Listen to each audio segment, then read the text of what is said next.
Wonder what the change is going to be here for top esports now. What jungler are they going to be looking for? No Wukong, no Skarner. Not necessarily some of our highest priority picks in the jungle. Xin would be the next one available. I wonder if top esports just want to snag that one for themselves, but because there's no Trundle to worry about, it's the instant Sion pick for 369. Okay, Cube, go for Ornn. You can go for Cassante. You also kind of know that this matchup is coming, so maybe there's a prioritization going in towards mid lane. Monki on the Xin Zhao gives him early skirmishing potential similar to the Pantheon, but we have seen that a lot of our junglers are starting to trip up on the Xin Zhao champion and how much damage you actually have in the 1v1. So does this just turn into taking things like an Aurora? Are we going for the Annie that's up and available still? WE contemplating which top lane answer they want into the Sion. Both Ambessa and Aatrox have been hovered so far, but as you alluded to, it's just another tank-on-tank matchup here for Cube. Will disincentivize some lower range AD carries for JackeyLove. Do not want to try to get into a fist fight versus Cassante. We got to see what Zika did in that last game versus Thunder Talk. True. So for top esports, any prioritization towards mid? They're currently hovering the Lucian. And maybe this is them going for that bottom lane. Yep, we're going to be seeing the Lucian Braum. So more 2v2 potential here for JackeyLove and Hong. But we are moving Hong off of a primary engage role, which we haven't necessarily seen the best out of this player from. Okay, so top esports trying to adapt to their players' individual strengths, putting a lot of faith in JackeyLove to be able to weave in and out from all these threats from the side of WE. You said that something like a Cassante makes it so that top esports would be less incentivized to pick short-range AD carries. Lucian is going to have to really rely on his mobility to get out of those sticky situations, and with the Aurora locked in, WE still have a bot lane to queue up for Taeyoon and Vampire. Top esports are not worried about the Ezreal. They're worried about champions that are going to deal well with the either the laning phase or deal with this Sion as we go further into this game. Maybe they take away the Corki, Ezreal and Corki, things that give Taeyoon mobility have been super, super high prioritized by this team. Like you had mentioned, they do have the Aurora. Now that the Akali and the Annie take it away, is top esports going to be focused into or forced into more of a control mage for Creme? I mean, playing the Victor isn't super fun. Maybe we get an Ahri here, but at that point, you're kind of just trading the ability to trade lanes and then move and see which one of our mid laners is going to have higher impact in team fights. I'm also curious what Kanavi's going to pick for himself, because all of the priority skirmisher junglers are gone. Jarvan is like the next best skirmishing jungler on the table, but Taeyoon recognizes that, doesn't go for the Aphelios, which without Flash would have been very susceptible to something like a Cataclysm. So because of the Valkyrie, I mean, Jarvan can still be strong engage tools for this side of top esports, but it's not going to get that much value into a majority of these champions from WE. This could be a Vi game if they really decide it. It gives them some ability to actually like make that primary engage. You can lock down a champion like an Aurora or a Corki. Vi is banned, I'm an idiot. We could get Nefiri. I don't know, I'm trying to look at like certain champions that we have seen before. Would be a carry champion. Oh, come on! Lock it in. Come on! Lock it in. It's okay, Mark. All right, we've all been there. Put the Jarvan fries in the bag. I understand. Not the ideal setup, but when you look at the kind of like the tier list of junglers, Jarvan is still going to be strong in being able to find early ganks, early skirmishes. You can try and commit with the Cataclysm and then get out with the EQ. So there's ways to play around it, but top esports overall, an effectively very short range composition into WE here. Yeah, I look at this and think about how tanky this top esports team is going to be on 2 and 3 items. I mean, Sion, Jarvan, Ryze. The items that they're going to be able to finish between Rod of Ages and the Seraphs, incredibly powerful there. And top esports will have some agency here in this fight. I'm going to be watching our supports. Vampire with this Alistar can be a huge game changer. He can headbutt away multiple members from top esports, and the damage dealers that are on his side want the fights to be going longer so that they can get things like Aurora passive and all of the true damage from the Corki passive. It's time with the two compositions loading in. It's time to hit the rip for game 2 between Top Esports and WE. 欢迎来到英雄联盟。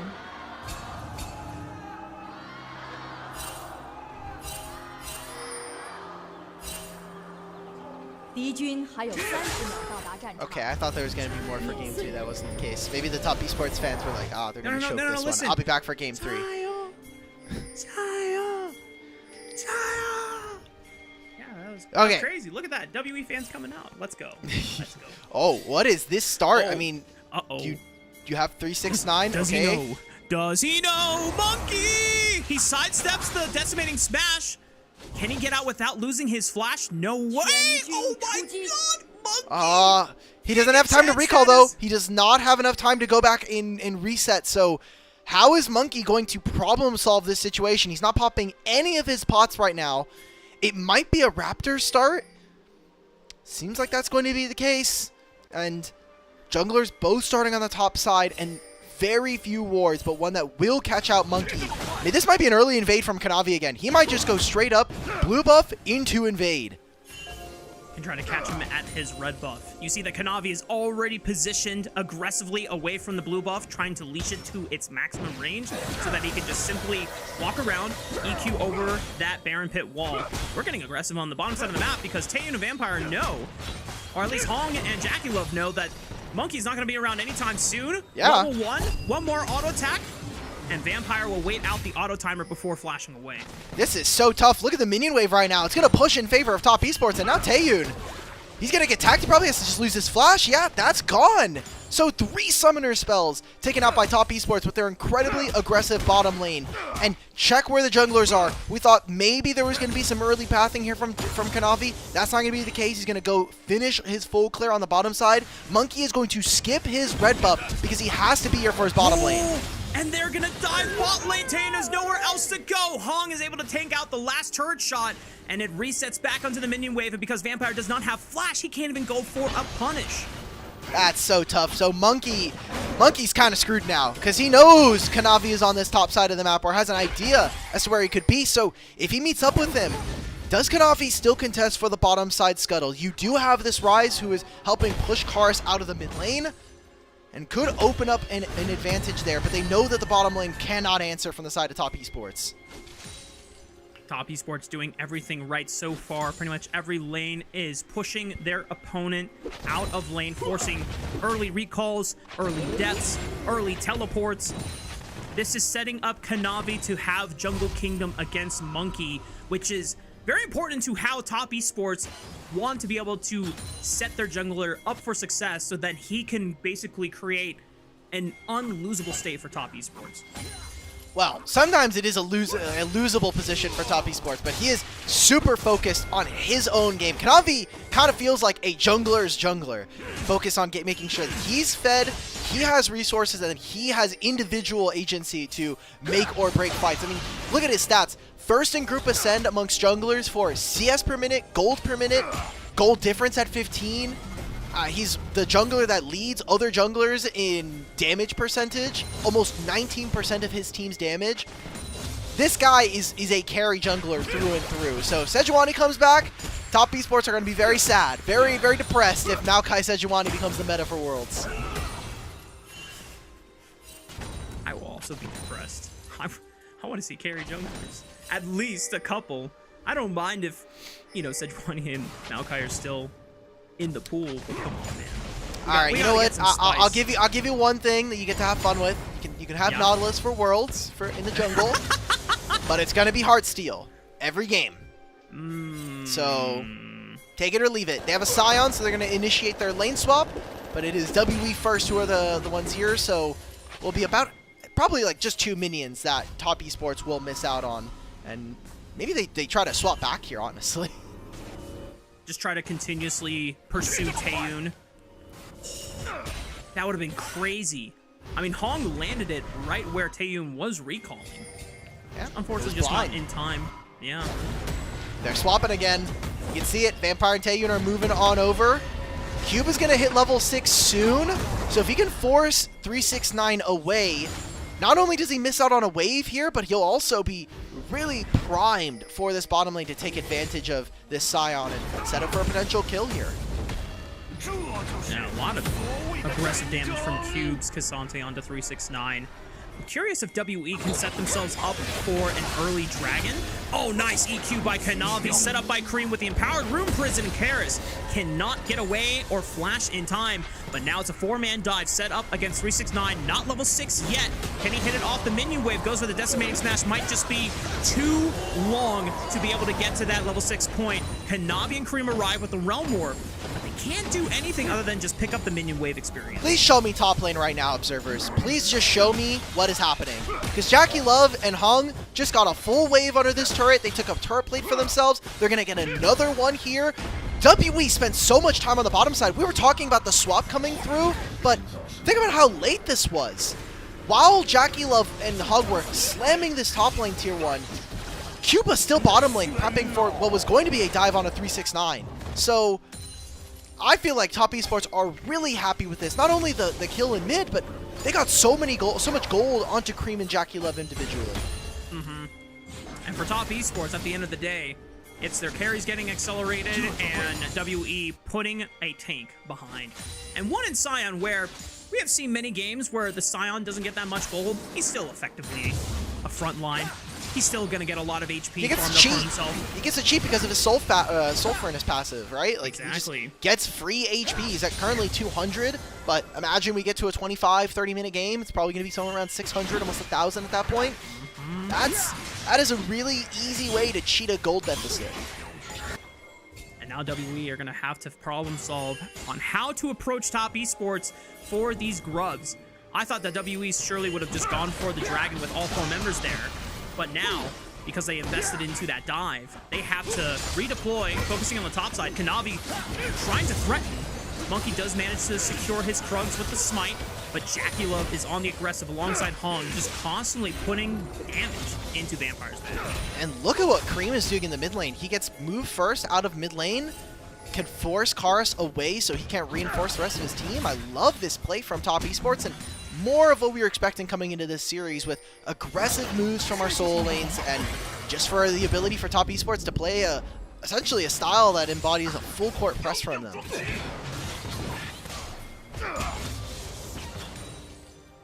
Pretty significant item advantage too from JackeyLove's solution. The pickaxe early, whereas Taeyoon on the Corki only has a tier stacking up for that potential Muramana and a couple components of that Trinity Force. Monki getting aggressive onto Creme.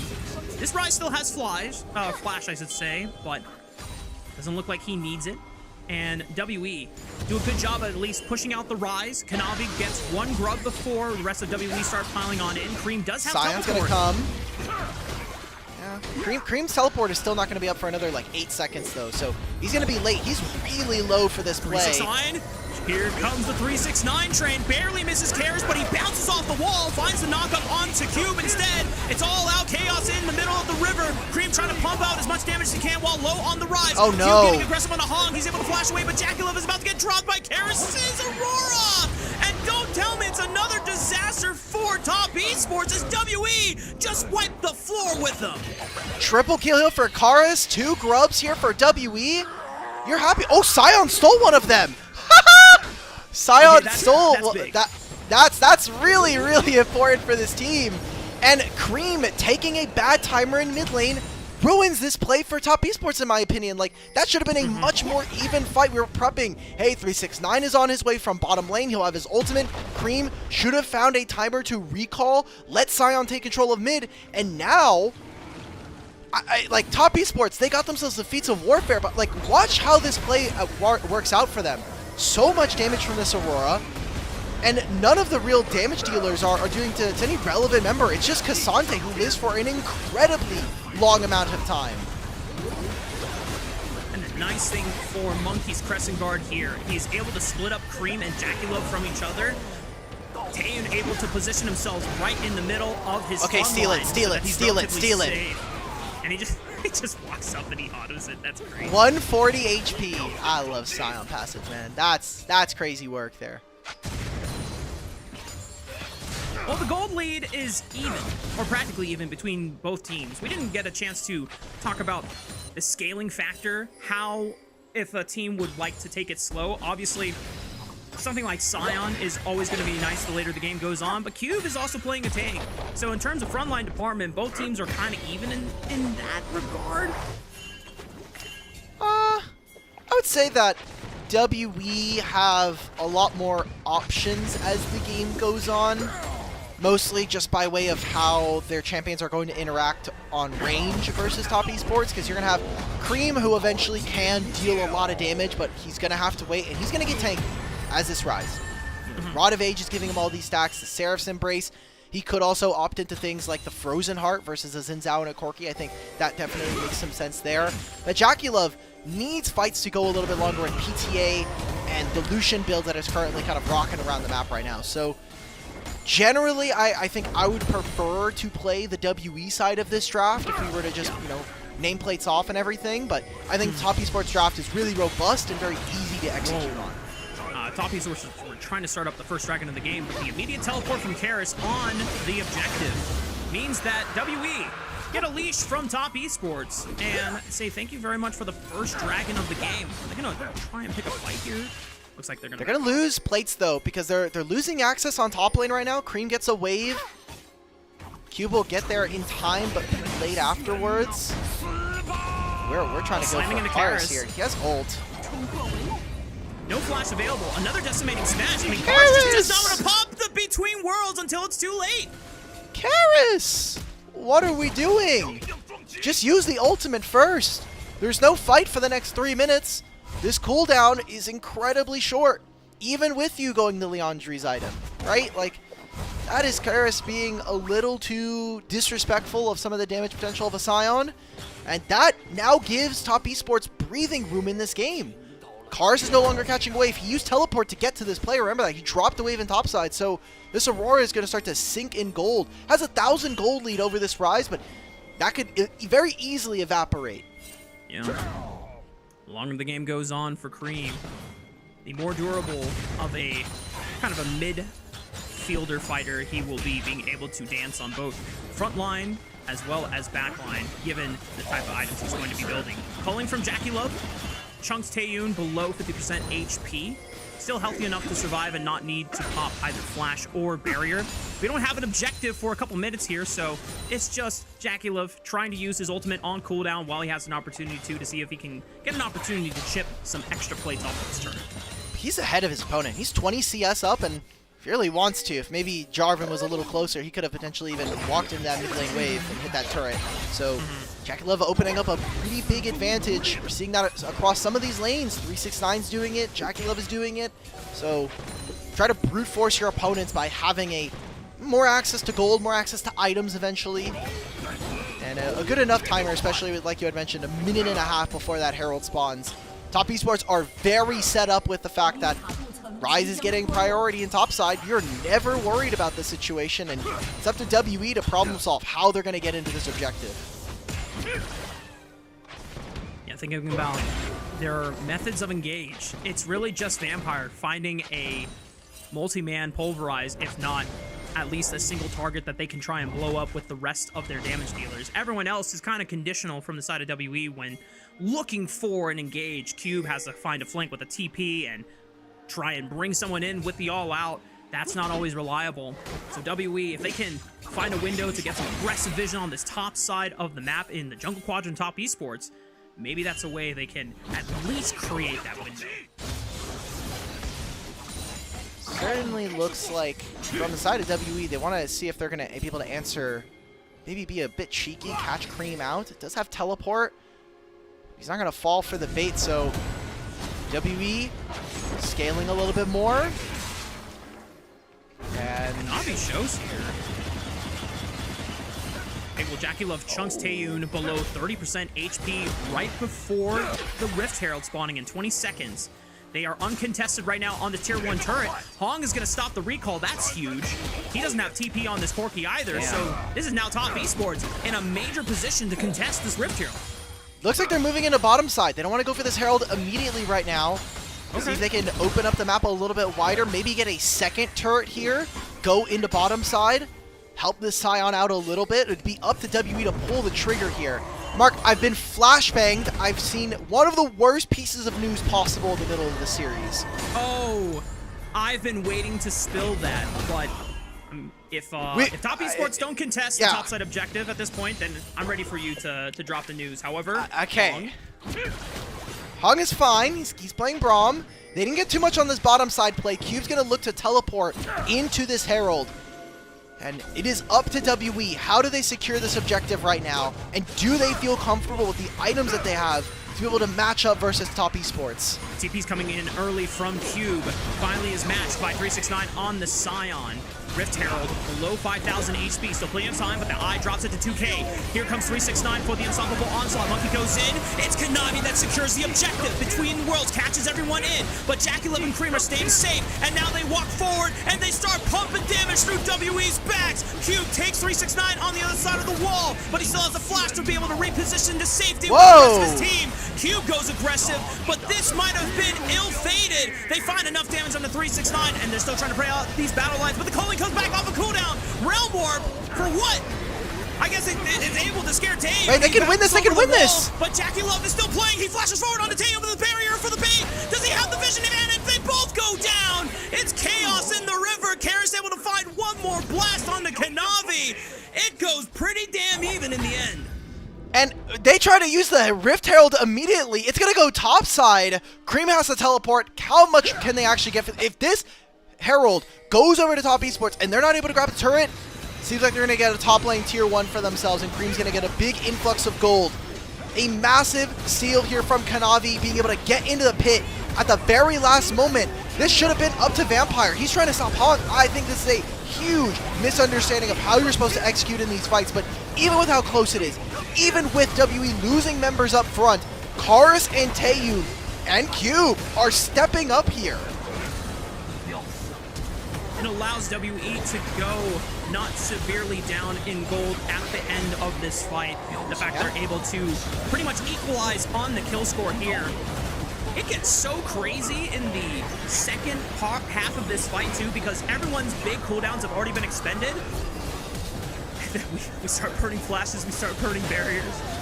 Damn, it's so unfortunate, but a very close fight, and you can see Top Esports aren't in as commanding of a lead or a position in this game as maybe they're thinking, but look at the items that they have. 2 item completions for almost all of their members on the side of Top Esports, while WE still waiting on finding some of those completions. So while gold is at an all-time premium, Vampire has no flash from before. Even through the unbreakable will, he's getting brought down critically low. JackeyLove able to finish the job here. Cube is also caught, and he ends up getting blasted by Creme. Kanavi needs to make sure he gets out. Karis has teleported in between worlds. Look at the damage with the weirding. Blast Kanavi back to the 5th dimension. Creme now tries to step up, sees if he can find some overloads, but Karis is starting to manage this fight pretty darn well, but he's going to get chased by 369, and he gets sent to the Shadow Realm by the unstoppable onslaught. And now JackeyLove has a tank on his side, dashes in, pops his own barrier, and this time gets the better of Taeyoon. A turret here as well. Top Esports are barely winning out on these plays, and it's giving them small gold advantages. Seems like a death by 1,000 paper cuts here for WE, because they lose that fighter on the top side. Creme TP's top gets the tier 1. Bottom lane now here happens. They barely find a numbers advantage there, and they're able to grab a bottom lane tier 1 for JackeyLove. So gold in some good spots here. And overall, just a very extended fight.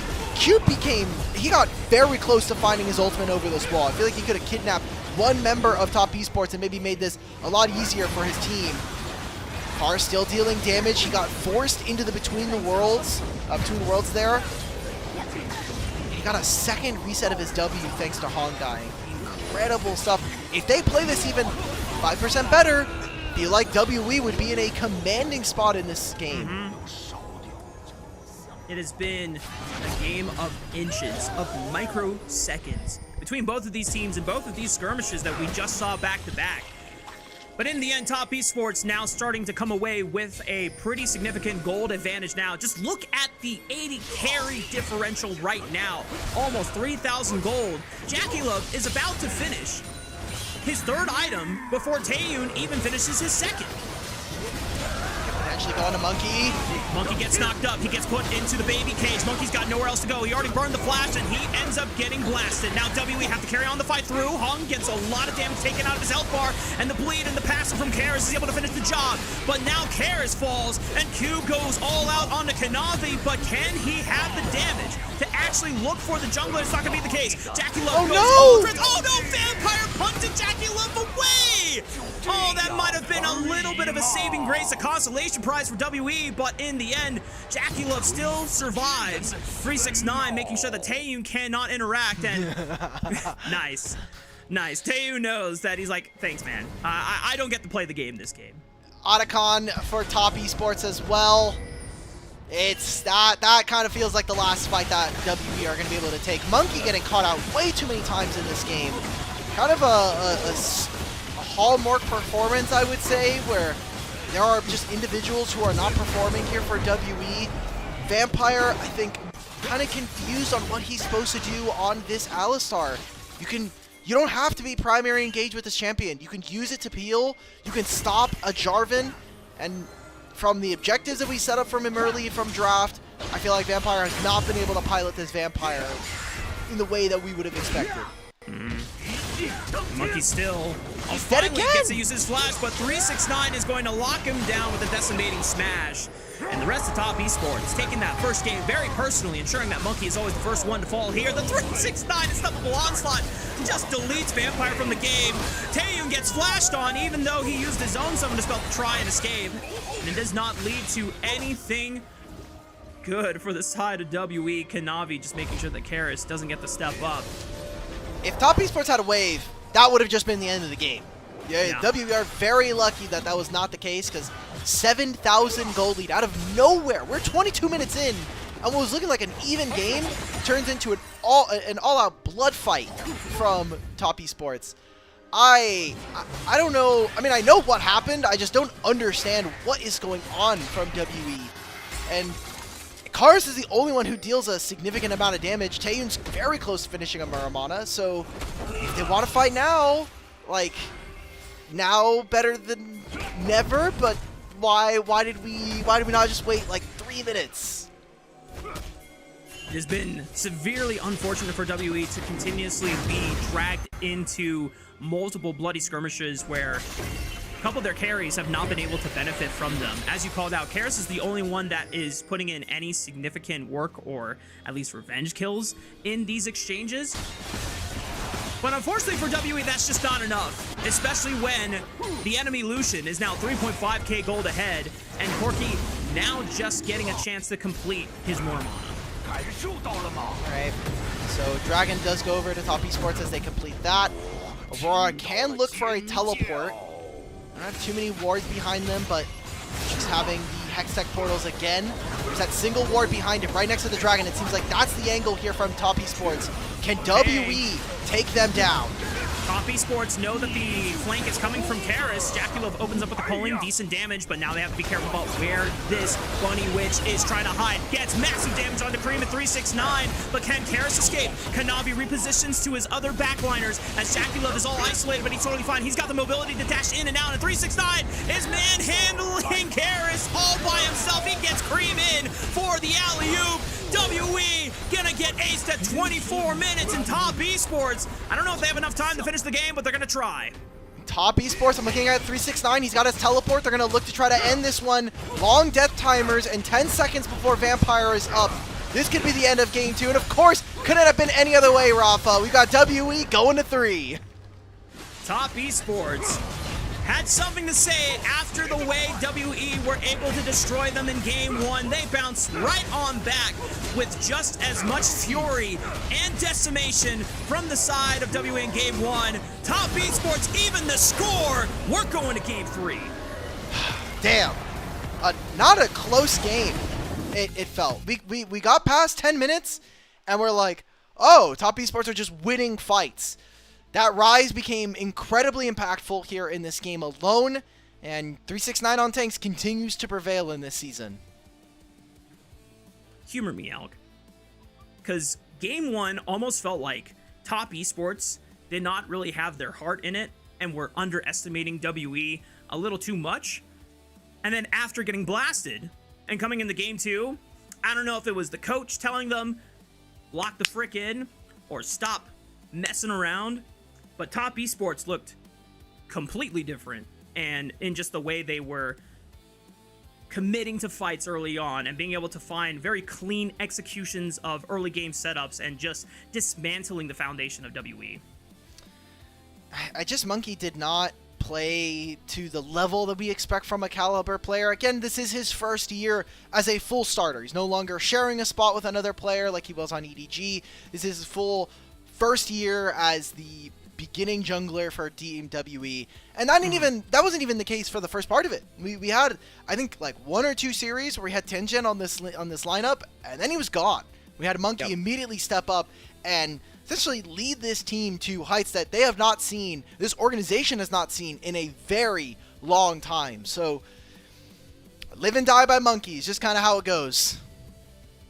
It is kind of unfortunate that this is one of the few games that Karis looked very significant, because that does not happen that often. It's usually just Monki and Taeyoon and Vampire when the team was historically doing well, especially in Split 2, and the solo laners are just making sure that they are stable enough that they're along for the ride and doing their job.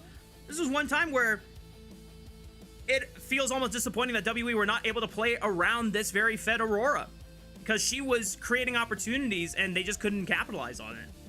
Yeah. Real quick, let's do our bad news. Time? Do we think we could do our terrible news in the middle of the while broadcast? We're waiting for the MVP to eventually be announced for Top Esports. There was an announcement by one of our teams here in Group Ascend, a last-minute substitution coming through.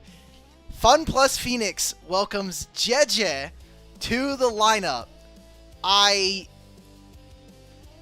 I feel bad because JeJe is now going to get essentially blamed. He's going to have to carry the weight of the last 2 series here for FPX. And as they go into the play, he could play 3 series and be done. He didn't play for, obviously, Wei came in and took his spot on IG. He has to play against BLG and then Top Esports. And then they have a best of 5 against a Group Nirvana team. FPX management continues to stun me.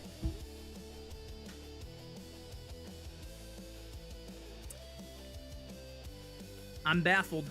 I have no idea if FPX truly believe that this will get them any results, but I can also tell that it is out of pure desperation at this point, because to me it seems like making a roster change this crazy and this late into the season means that they still think that a more experienced voice from the jungle role will allow them to just come together for a late season surge. Them brothers don't got hands. Like, we're complaining about WE and, you know, some of their laners not being able to play for their jungler. Like, Cube and Karis are not the greatest, but how the hell am I supposed to play with Sheer and Care, bro?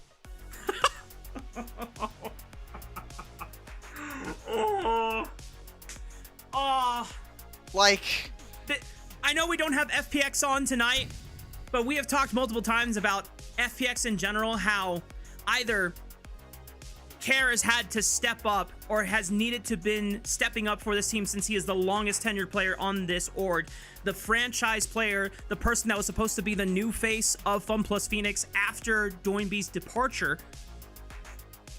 He has now been on this team for 3-4 years. The highest placing they got was last spring when they had Milky Way on the roster. Yeah, I think it was fourth in regular season, 6th in playoffs. And now it doesn't even matter.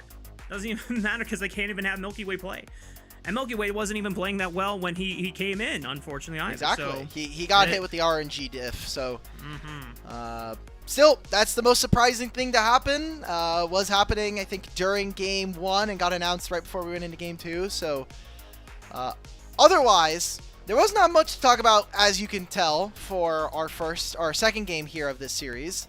But now we're getting into Game 3s. And that is where, yeah, there we go. We've got a whole lot of Second paragraph. Welcome. You're gonna help a brilliant teacher. I mean, sure, I guess, but like, how much can you actually teach in 3 days? Because they play on Monday. They play the second series up against BLG. Wait, here we go. I'm reading these passages, and don't get me wrong, this is beautiful language. This is some very flowery, very poetic language. Unfortunately, this is all the type of stuff that I would type like last minute before submitting an English essay and just trying to fool my teacher into thinking I've got something good. It's just as you break the enemy shackles. What shackles did he, just show me the MVP, bro. Just show me the MVP. How is this JackeyLove? What? Mark, throw us to break. This whole post game is cursed. This whole post game has got. Just. You heard the man. He's leaving the studio. Time to send